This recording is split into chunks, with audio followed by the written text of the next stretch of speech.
Bonjour, dans cette vidéo on va voir l'application injective. Soit f, une application de E vers f,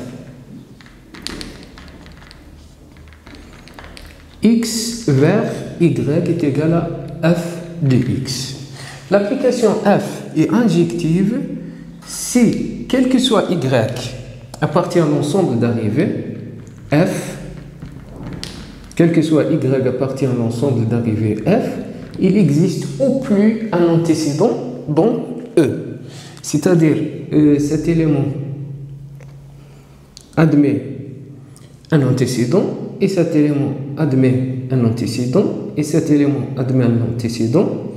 Si cet élément n'admet pas d'antécédent et les autres éléments admettent unique antécédent, alors l'application est injective. Et si cet élément admet deux antécédents par exemple, deux antécédents, alors l'application n'est pas injective. F est injective si quel que soit y appartient à f, il existe au plus un antécédent.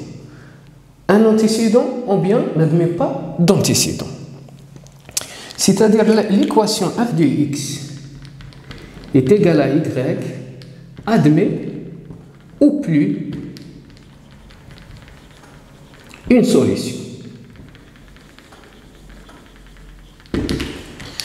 Si l'équation f de x est égale à y admet deux solutions au plus, l'application n'est pas injective.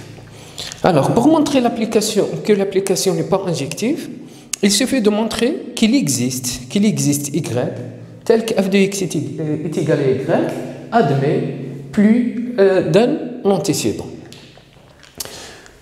Soit f une application de R vers R, tel que x transforme x vers x carré plus 4x moins 3.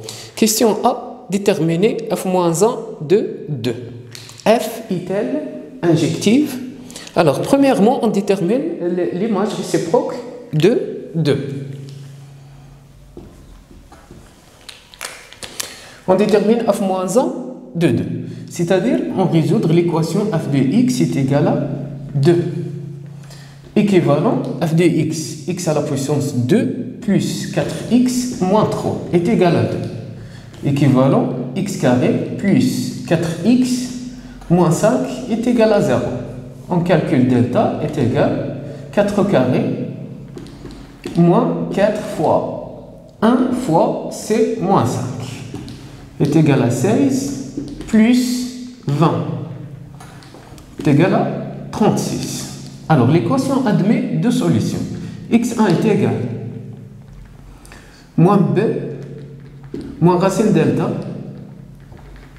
sur 2a est égal à moins 4 moins 6 sur 2. Moins 10 sur 2 est égal à moins 5. x2 est égal à moins b plus la racine de delta sur 2a est égal à moins 4 plus 6 sur 2. 2 sur 2 est égal à 1. Donc f moins 1 de 2 est égal à moins 5, 1. F est-elle injective? C'est f injective. Alors, quel que soit y appartient à l'ensemble d'arrivées, il existe au plus un antécédent. C'est-à-dire, y admet un antécédent ou bien n'admet pas d'antécédent.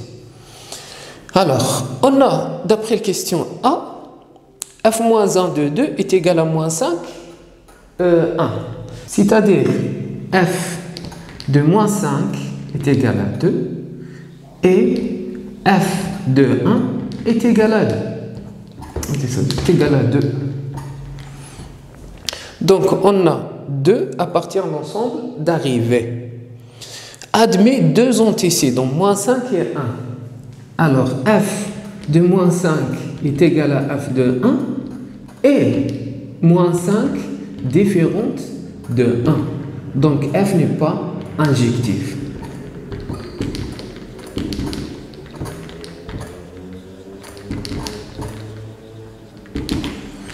Alors, pour montrer qu'une application est injective, il faut montrer que quel que soit x, y appartient à l'ensemble de départ, f de x est égal à f de y, implique x est égal à y.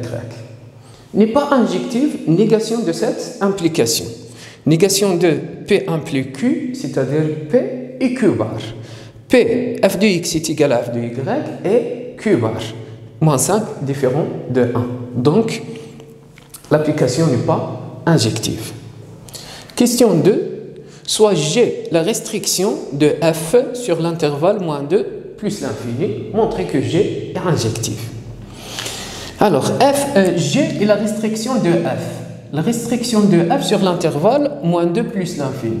C'est-à-dire, j'ai une application de moins 2 plus l'infini vers R, qui transforme x vers f de x carré plus 4x moins 3.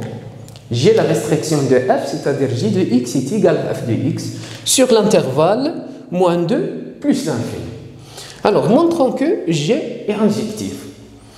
Pour que G soit injectif, il faut montrer que quel que soit AB appartient à l'ensemble de départ, c'est-à-dire l'intervalle moins 2 plus l'infini, tel que f de A est égal à f de B implique A est égal à B.